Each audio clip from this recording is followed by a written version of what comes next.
So how do we go about describing these things that we call player experiences? And remembering these are what we're talking about here are our personal experiences, or the personal experience, the internal experience of a player. Um, well, we have, number one, we need to use some sort of method that's actually useful for game designers. That's an important one. The categories that we're going to be using include the following. So we've got 6 categories here: emotional, psychological, meaningful, social, creative, and structural. Could you have different categories? Well, absolutely. Could you have more categories or less categories? For sure. These are the ones we're using. They seem to work fairly well. Again, what we're looking for are ones that are useful for game designers. So if you're doing something else, you may have some other categories. These seem to work quite well for the purpose of game design. Now, just to elaborate a little bit on these, so the emotional, we're talking about fear, joy, excitement, anger, frustration, boredom, etc. All the emotional things that you're probably familiar with. Psychological, as I've said before, we could have put emotional within psychological, but the emotional is really important, so I've actually separated these out. And this is where we have things like flow, immersion, contentment, trance. Could be embodiment as well. There's a concept of embodiment. And we're talking about the sort of mental state that people can go into when playing these games. And that's really kind of separate from the emotional experience they might be experiencing. It may be related, but again, what's useful for game designers, it's quite useful to have those separate. The third one here is meaningful. So we're talking about conceptual, symbolic, educational, as well as learning to perform tasks in the game world. That's a really important one. Number 4, social. So interaction with other players, development of relationships. Creative, things like construction, crafting, role-playing, etc. Structural.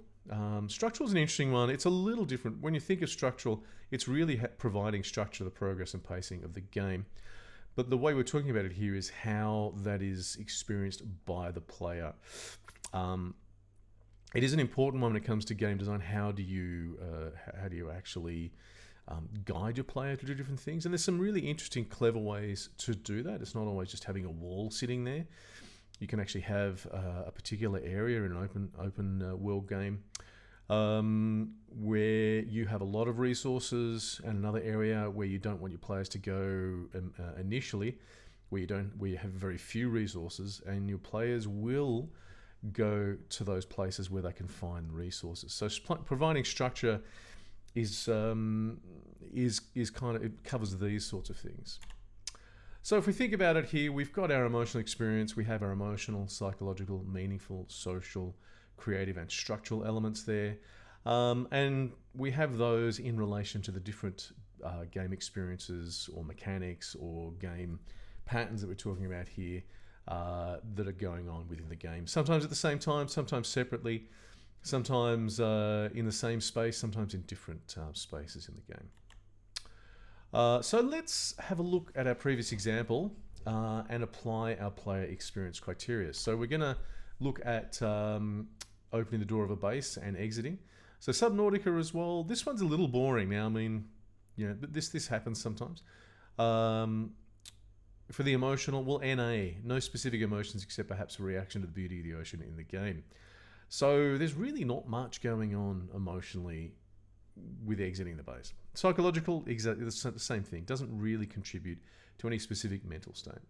Number 3, meaningful. There's no real deeper meaning to a player opening the door of their base. Social, again, it's a single player game, so NA. So you can see this, the first 4 are NA, so we don't actually have much going on there. And you can say, well, is this really a useful player experience? In this respect, probably not so much, because it's just a door. You might want to, as a designer, game designer, you may need to be able to describe how your door works in detail, because you're going to hand it over to a development team and they're going to develop it for you. But that's not going to include much in the way of the actual, what we call the player experience, the player's subjective reaction. So creatively, players build their own bases in Subnautica as they see fit. So the door can really be any section of the base. in any part of the ocean. And in fact, there's also moon pools. So once you get a moon pool, a lot of players don't really use the doors really that much. And finally, structure. Well, the door controls entry and exit to the point of the base. So that's what that means. Now, what about Rust? Really differently. So a really different player experience. So the players likely to experience feelings of fear and anxiety when exiting their base. So there's, even though it may not be, this is from playing personally, even though that sort of fear and anxiety isn't necessarily at the forefront of your mind when you're playing, it is something that's kind of there all the time, because you can get ganked, you can get killed and have all your stuff taken really at any time except when you're in your base, and at that particular time you can get raided as well, which is great fun. So there is that element of fear and anxiety. Now it's interesting, why would you have fear and anxiety in a game? Is that fun? As I've mentioned before, I don't like that term fun, because fear and anxiety, you wouldn't really want to describe that as fun, but it is engaging. Next one, psychological. Well, the fear and anxiety will potentially lead to heightened state of alertness, and this is a really interesting part of the model we're using, and understanding the emotional play when you are playing the game. And it's interesting if you go and play Rust on a high-pop server with lots of players, or on a PvE server where there is no player versus player and this isn't an issue. It is actually quite a different experience when you're not worried about getting killed by other players. So when you are potentially going to be door camped, there is a heightened sense of alertness. Meaningful, well, there's not really any deeper meaning to a player opening the door of their base. You could try and read in to this situation a lot more meaning, but I don't think there really is a huge amount of meaning put in there by the designers. The next three, this is kind of where we really start seeing some very interesting elements of this experience, this player experience, because it goes beyond just the immediacy. Social. Since the enemy in this instance is another player, the danger experienced here is a direct consequence of the social aspects of the game.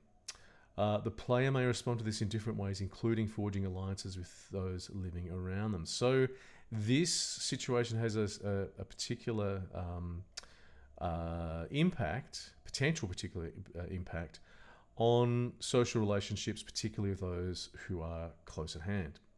Creative is another area that is impacted here. So door camping impacts the way bases are built and where they are placed. Airlocks are a common feature. Where two doors are used to enter and exit the base, where airlocks are where two doors are used to enter and exit a base, one of which is always closed, so people can't gain access to your base. And you rarely see any bases without airlocks in Rust, except from new players. Another option is to have windows that provide a view of the area near the base. That's also very common, to check that the coast is clear before exiting. So this player experience has a direct impact on the creative building side of the game as well. And finally, structural. Well, the door controls the entry and exit to the point of the base. They build the base. So it can impact where the door is going to be. So we can see the actual player experience when it comes to Rust is considerably different, even though really we're talking about doing exactly the same. We have the same mechanics, the same the same game pattern, but we have the same player actions in many ways, but very different player experiences here. So you can see, as I've just really said there, that although we have the same mechanics, we have some very, very different experiences. All right, so let's pause again and come back and talk about describing games and game experiences.